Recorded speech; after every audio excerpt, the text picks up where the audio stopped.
제가 먼저 잠깐 기도하겠습니다. 할렐루야. 걸어가신 아버지 하나님, 감사와 영광을 돌립니다. 죽을 수밖에 없는 우리 인생들을 예수 그리스도의 그 십자가의 보혈로 우리를 새롭게 하시고 부활케 하시고 은혜를 누리게 하심을 감사를 드립니다. 부족한 자 말씀을 붙들고 죄 전에 섰습니다.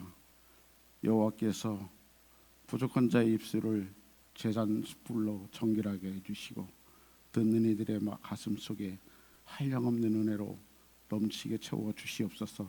감사드리며 예수 그리스도의 이름을 의지하여 간절히 기도드렸습니다. 아멘. 먼저 제가 그 PPT 말씀을 전하기 전에 자료를 잠깐 했는데 PPT 사진 좀 잠깐 좀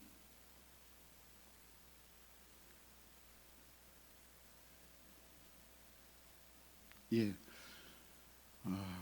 저 꽃이 제 친구가 이렇게 사진을 찍는 걸 참 좋아해서 이렇게 사진을 찍었는데 저게 좀 벚꽃입니다. 봄이 되어서 벚꽃이 아주 화사하게 피었습니다. 추운 겨울에 따뜻한 봄을 생각하시면서 한번 보시기 바랍니다. 다음 장 한번 넘겨주세요. 저는 여름입니다. 더운 여름에 또한 우리가 시원하게 쉴 수 있는 나무 그늘이 되어주는 벚꽃나무입니다. 다음 장 넘겨주십시오. 이제 또한 저거는 가을 계절의 사진입니다. 잎이 지고 결실을 맺어가는 그런 사진입니다. 다음 장 넘겨주세요. 저거는 이제 나무가 자기의 한 해의 역할을 다 하고 이제 겨울을 맞아서 수면기에 들어가는 그런 모습을 찍은 사진입니다. 다음 장 부탁합니다. 이거는 이제 봄, 여름, 가을, 겨울을 합쳐서 이렇게 한 장소에서 비슷하게 찍은 사진을 이렇게 담아놓은 것입니다. 다음 장 부탁합니다. 지금 저 사진은 하루살이 사진입니다.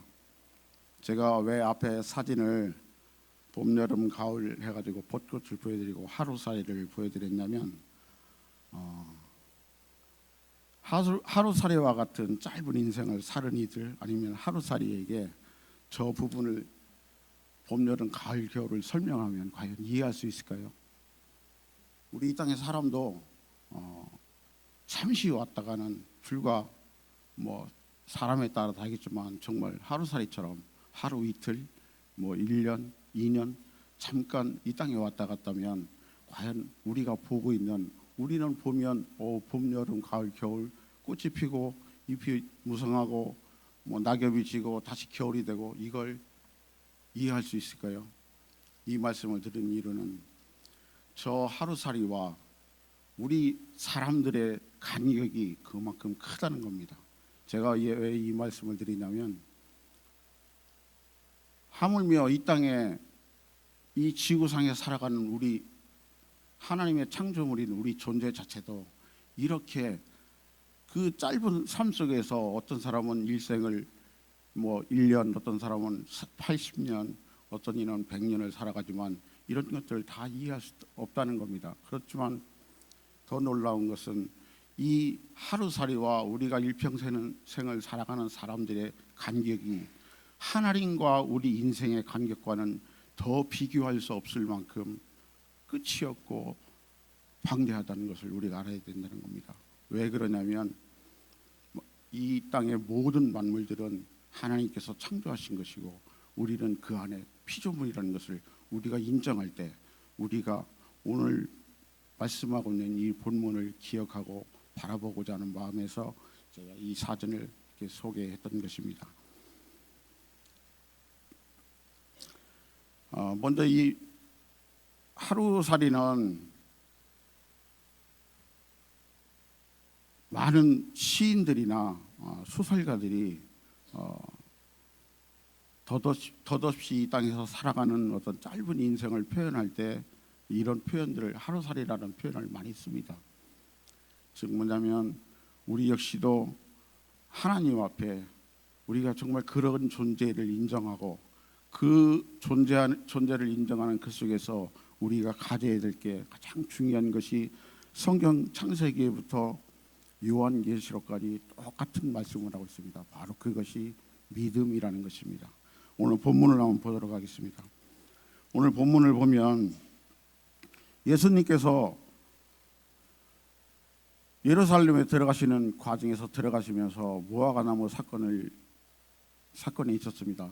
아침에 일어나셔서 시장하셔서 먹고자 하셨는데 무화과나무에 열매가 없었어요. 그러나 그 열매가 없는 무화과나무 밑에 예수님이 저주를 하셨는데 그 저주하신 그 결과가 오늘 본문입니다. 오늘 본문에 보면 30절에 20절에 이렇게 말하고 있습니다. 그들이 아침에 지나갈 때에 무화과 나무가 뿌리째 마르는 것을 보고라고 말하고 있습니다. 즉 뭐냐면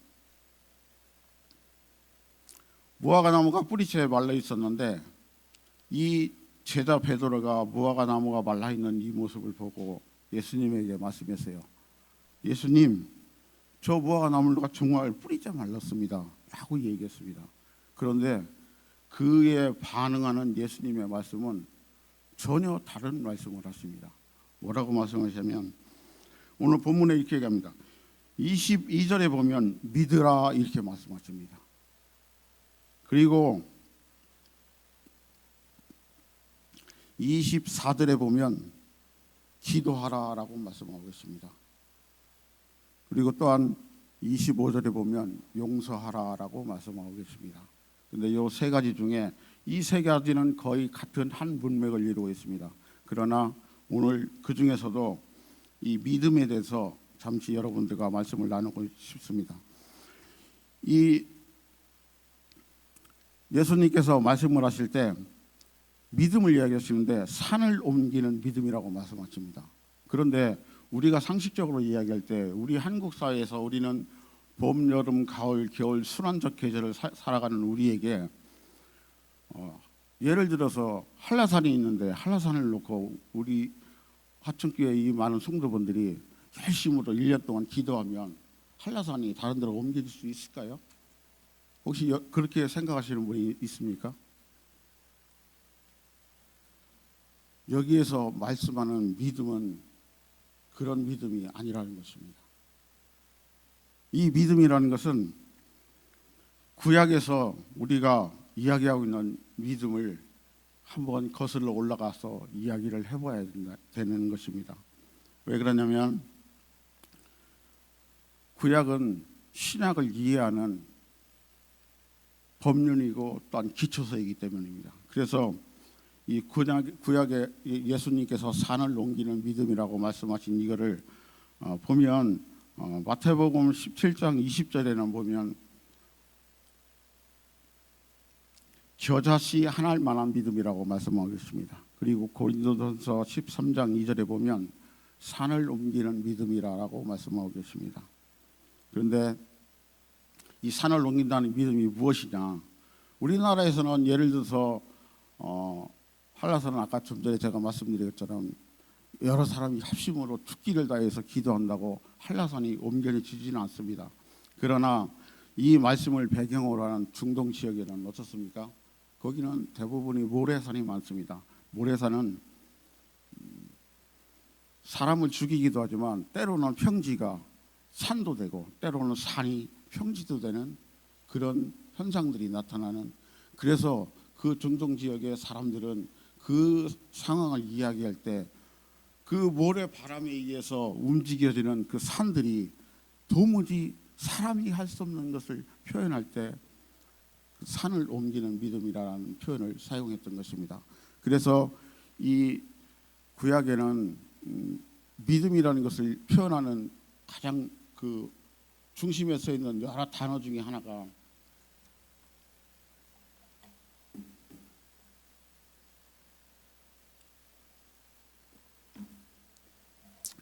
그 여러 단어 중에 하나가 바로 구약의 루아흐라는 단어를 사용하고 있습니다. 이 루아흐라는 단어는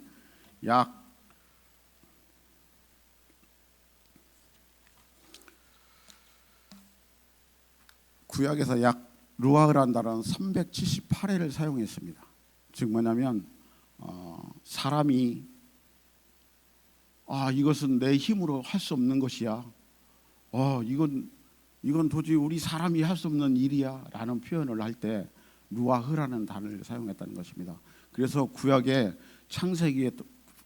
창세기에서부터 말라기까지 쭉 흘러가면서 이 루아흐라는 단어를 378회를 사용하였는데 그 용례를 한 두 군데만 제가 찾아보도록 하겠습니다. 출애굽기 14장 21절에 보면 이렇게 나와 있습니다. 모세가 바다 위로 손을 내밀매 여호와께서 큰 동풍이 밤새도록 바닷물을 물러가게 하시니 물이 갈라져 바다가 마른 땅이 된지라. 여기에서 큰 동풍이라고 하는데 이 동풍이라는 표현을 히브리어로 루아흐라는 단어를 사용했습니다. 즉 뭐냐면 홍해를 가르시는 그 역사가 사람의 상식과 사람의 이론으로는 도저히 이해할 수 없는 그런 방식으로 홍해가 갈랐다는 표현을 루아흐라는 단어를 사용했다는 것입니다. 또한 출애굽기 31장에 3절에서 6절 사이에 보면 이런 말씀이 있습니다. 하나님의 영을 그에게 충만하게 하여 지혜와 총명과 지식과 여러 가지 재주로 정교한 일을 연구하여 금과 은과 노초로 만들게 하며 보석을 깎아 물리며 여러 가지 기술로 나무를 새겨 만들게 하리라. 내가 또 단지파 아히사막의 아들 오홀리압을 세워 그와 함께 하게 하며 지혜로운 마음이 있는 모든 자에게 내가 지혜를 주어 그들이 내가 내게 명령한 것을 다 만들게 할지니라. 그러니까 성막을 만드는 이 때에도 하나님께서 도저히 인간의 지식과 지혜와 사고와 생각으로는 할 수 없는 그런 성막을 지을 수 있도록 하신 그 하나님의 지혜를 부어주신 것, 내 영을 그에게라고 말씀하신 이 부분에 내 영을이라는 이 단어에 루아흐라는 단어를 사용하였습니다. 즉 뭐냐면 구약의 모든 부분의 역사 속에는 하나님이 움직이신 이스라엘 백성들이 이거는 하나님이 하신 거야. 이것은 우리 힘으로 할 수 없는 거야. 우리가 믿음으로 간구하고 우리가 간절히 원하고 간구할 때 그분께서 우리를 위해서 하신 거야 라고 말씀하신 표현이 루아흐라는 단어였으며 그 루아흐라는 용례가 자그마치 구약에서 창세기에서 말라기까지 378회를 사용하셨다는 것입니다. 우리가 막연히 지혜나 아니면 이런 동풍이라는 것들을 표현할 때 세상적인 용어로 이해를 하면 문자적으로만 해석을 하면 자칫 오해가 될 수 있습니다. 그러나 이 루아흐라는 구약의 용례를 전체적인 이 378회에 이것만 잘 이해하고 구약 말씀을 다시 읽어도 하나님의 말씀이 우리에게 인생들에게 주시고자 하는 메시지가 무엇인지를 우리가 알 수 있다는 것입니다. 그래서 이 루아라는 용례를 구약에서 보면 특히 이사야서에 보면 산을 깎고 평지를 만들고 라는 그런 표현들, 그와 비슷한 표현들을 참으로 많이 사용했습니다. 왜 그러냐면 이스라엘 땅 자체가 그들이 우리가 살고 있는 한국 땅의 지형과는 전혀 다른, 그래서 우리가 성경 말씀을 이해할 때 성경 말씀을 읽어가면서 이해하는데 그 당시에 그 지역의 문화와 형태와 그 지형과 그런 것들을 이해하고 성경을 이해하는데 우리가 하나님의 뜻을 받아들이는데 그리고 그것을 우리 삶에 접목시키는데 중요한 역할을 한다는 것입니다.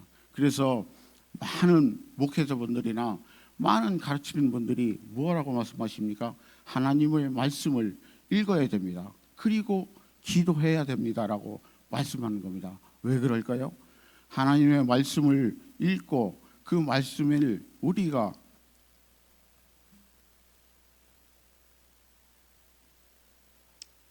그 말씀을 붙들고 인간의 지혜로는 깨달을 수가 없습니다. 그러면 그 깨달을 수 있는 지혜를 좀 전에 아까 말씀드렸던 출애굽기 성막을 지을 때 하나님이 우리 인간에게 지혜를 부여주신 것처럼 그런 지혜를 하나님께서 주심으로 말미암아 우리가 하나님께 지혜를 구하고 성경을 읽을 때 그리고 간구할 때 그분께서 우리 안에서 살아 역사하시고 우리를 움직이시고 우리와 함께 동행하신다는 것을 저와 여러분들이 가슴 깊이 새겨 두어야 된다는 것입니다.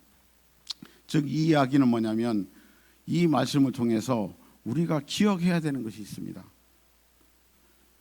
우리는 이스라엘 백성들은 그렇게 살았습니다. 우리는 때로는 우리도 막연히 믿고 그냥 열심히 기도하면, 막연히 믿고 연합으로 열심히 기도하면 하나님께서 이루어 주실 거라고 우리는 믿어왔습니다. 저도 한때는 때로는 그런 시간들 속에 있었습니다. 그러나 정말 중요한 것은 우리는 또한 성경을 통하여서 하나님은 말씀하셨잖아요. 말씀이 우리의 삶 가운데 살아 역사하셔야 된다고 했습니다. 과연 그분의 말씀이 우리 삶 가운데 살아 역사하려면 우리가 어떻게 해야 됩니까? 이들의 이런 용례들을 통하여서 우리는, 저와 여러분들이 우리가 세상에 나가 살아갈 때, 우리가 그 세상 사람들과 함께 살아갈 때 그 삶 가운데 우리가 무엇이 있어야겠습니까? 당연히 남들이 이야기하는 그냥 글로 되어진 이 성경을 글씨 그대로만, 문자 그대로만, 하나님의 말씀을 문장적으로만 전해준다고 그들이 하나님을 받아들이고 그들이 믿음의 세계 안으로 들어올 수 있을까요? 결코 그렇지 않습니다. 중요한 것은 우리가 이스라엘 백성들이 아까 앞에서 말씀드린 것처럼 구약의 루아흐라는 용례를 이들이 378회라는 용례를 사용해서, 이런 것들은 그들이 막연히 적어놓은 것이 아니고 그들의 삶을 통하여서, 그들의 수천 년의 역사 속에서 하나님의 정해준 말씀을 학자들이 고민하고 어떻게 하나님께서 하셨는가라는 표현을 고민하고 그들의 삶 속에서 그것을 녹아내리는 가운데 그 열매로 적어놓은 것이 바로 이 구약의 말씀입니다. 그래서 오늘 예수님이 말씀하신 이 산을 옮기는 믿음이라는 것이 무엇일까요? 바로 이겁니다. 저와 여러분들이 삶 가운데서 우리가 그분을 만나야 됩니다. 그분의 지혜를 구해야 되고, 그러기 위해서 세상 사람들은 세상의 정보와 세상의 어떤 자료를 가지고 그들은 그곳에서 지혜와 자료들을 얻어서 나름의 살아가는 방법을 찾아냅니다. 그러나 우리는 살아 역사하시는 이 하나님의 말씀을 붙들고 그 말씀을 가지고 고민하며 기도하며 그분이 주시는 내 삶 가운데 역사하시는 그분의 말씀에 살아 운동력 있는 역사하시는 그 말씀을 체험함으로 말미암아 그것을 가지고 제가 다른 이들에게 삶의 모습을 보여줄 때 그들이 나도 저런 하나님을 믿고 싶다. 저분 살아계시는구나. 여러분들 그런 거 삶 가운데 체험하지 않으셨습니까? 저 역시도 체험하였습니다. 그렇기 때문에 또한 우리가 이곳에 모여 있지 않습니까? 하나님은 살아계시고 그 살아계신 하나님을 우리가 말씀을 통해서 내 삶으로 녹아내려서 그것을 통하여 내 주변의 많은 이들이 저를 보니 나도 하나님을 믿고 싶구나 라는 고백들이 되어질 때 우리가 하나님이, 예수님이 지금 말씀하신 산을 옮기는 믿음, 말씀하시는 게 바로 이겁니다. 우리 삶에 실질적으로, 제가 간증을 하자고 말씀드리는 것이 아닙니다. 우리 삶에 실질적으로 일어나는 일들을 통하여서 여러분이 참으로 그리스도의 살아계심을, 그리스도가 함께 하심을, 그것을 성경에서 참 명확하게 잘한 사람 중에 한 사람이 우리가 흔히 말하는 믿음의 조상 아브라함입니다. 아브라함이 처음부터 믿음이 대단했습니까? 아브라함이 처음부터 주여 주여 믿습니까? 모든 걸 다 했습니까? 아닙니다. 그도 실수하였고, 심지어 그가 100세가 다 되어 99세가 되어서 아브라함과 그의 아내 사라에게 하나님께서, 성령께서 나타나셔서 뭘 하겠습니까? 내가 내년 이맘때 내게 아들이 있을 것이다 라고 말씀하실 때 사라는 오히려 웃었습니다. 그러나 그들의 삶 속에 나타난, 아브라함과 사라의 삶 속에 나타난 그 하나님으로 말미암아 그 아브라함의 주변에 있는, 주변에 당시에 아브라함을 강력히 누르고 있던 그 많은 왕들이 그 아브라함에 어떻게 했습니까? 내가 당신과 친하고 싶습니다. 당신과 함께하고 싶습니다. 왜요? 처음에는 그들이 아브라함을 우습게 여겼습니다. 그래서 아브라함이 두려워서 떨고 있을 때 그의 자기 아내로 삼으려고 하는 두려운 아브라함에게 그렇게 다가가는 모습도 보였습니다. 그러나 결국 그들이 아브라함이 사라가 자신들의 삶을 통해서 역사하시는 그 하나님의 용례를 보면서 노아의 역사하시는 그 하나님의 기적을 보면서 그리고 그것들을 통하여서 아브라함과 함께 살아가고 있는 그 주변의 많은 이들이 오히려 당신들과 함께하고 싶고 당신이 믿는 하나님을 나도 믿고 싶다라고 고백하는, 그래서 우리 실제 성경에는 다 나타나지 않지만 다른 기록들을 보면 아브라함을 따르기 위해서 아브라함과 함께 신앙생활을 하기 위해서 그를 추종하는 인물들도 상당히 있었다는 것을 기록 등을 통해서 우리는 알 수 있다는 것입니다. 저와 여러분들이 가장 중요한 것은 우리가 성경을 외우고 성경을 읽고, 오늘 목사님도 말씀하셨습니다. 성경을 읽고 성경을 가지고 기도하는 것 중요합니다. 그러나 그것보다 더 중요한 것은 내 안에 살아 역사하시는 하나님을 내 이웃들에게 증거할 수 있는 삶으로 우리가 살아내는 것, 그것이 바로 산을 옮기는 믿음이라는 것입니다. 이스라엘의 역사 속에서, 이스라엘 역사의 그 배경 속에서 산을 옮기는 믿음이라는 것은 바로 실체적 삶을 살아가는 그리스도인들을 향해서 던지는 메시지이심을 여러분들이 기억하시고, 오늘 저와 이 하천교회 많은 성도분들이 함께 이 말씀을 붙들고 말씀 안에서 이제부터 오늘부터 이 이후로 내 안에 사야 역사하시는 이 하나님의 말씀이 나의 실체적 삶이 되는, 그저 멀리서 바라보며 와 저거는 나하고는 거리가 멀 거야. 아마 여기에 계신 분들 중에 때로는 고난 중에 계신 분들 중에도 이런 마음을 가지시는 분들이 있을 겁니다. 왜 내게 이런 일이 있을까? 하나님이 살아계시는데 내가 왜 이런 일을 겪을 수 있을까? 그러나 우리가 그 믿음의 고리를 놓지 않고 이 산을 옮기는 믿음이라는 이 말씀의 주제를 확실히 붙들고 역사하시는 그 하나님을 바라보면서 우리가 굳건히 나갈 때 하나님은 우리를 승리하게 하시고, 그리고 또한 그런 우리들을 이 땅에서 승리하는 사람을 살아갈 수 있도록 예수 그리스도께서 이 땅에 오셔서 그 모든 역할을 다 감당하시고 그 짐을 지셨다는 것입니다. 우리가 그 하나님의 놀라우신 예수 그리스도의 십자가의 놀라우신 그 은혜를 통하여 우리가 이 땅에서 살아갈 때 조금 더 그리스도인으로서 당당하게 세상에 나가서 나 예수 믿는 사람입니다. 제가 예수 믿으면서 가장 가슴 아픈 일들이, 요즘은 그리스도인들이 어디가 세상 사람들에 나가서 나 예수 믿는 사람입니다라고 자신 있게 이야기하지 못하는 그런 분들을 보면서 너무 안타깝고 너무 애통하는 마음을 가질 때가 참으로 많았습니다. 그러나 우리 하천교회 오늘 성도님들은 이제 이후로 각자의 삶의 자리에서 당당하고 담대하게 나가서 내가 예수 그리스도를 믿는, 하나님을 믿는 나는 그의 백성입니다. 여러분도 예수 그리스도를, 하나님을 섬기는 그의 백성이 되시기를 바랍니다라고 구하는 저와 여러분들이 되기를 간절히 바라는 마음에서 오늘 이 말씀을 함께 나눴습니다. 자, 기도하겠습니다. 할렐루야. 걸어가시고 감사하신 아버지 하나님, 감사와 영광을 돌립니다. 우리가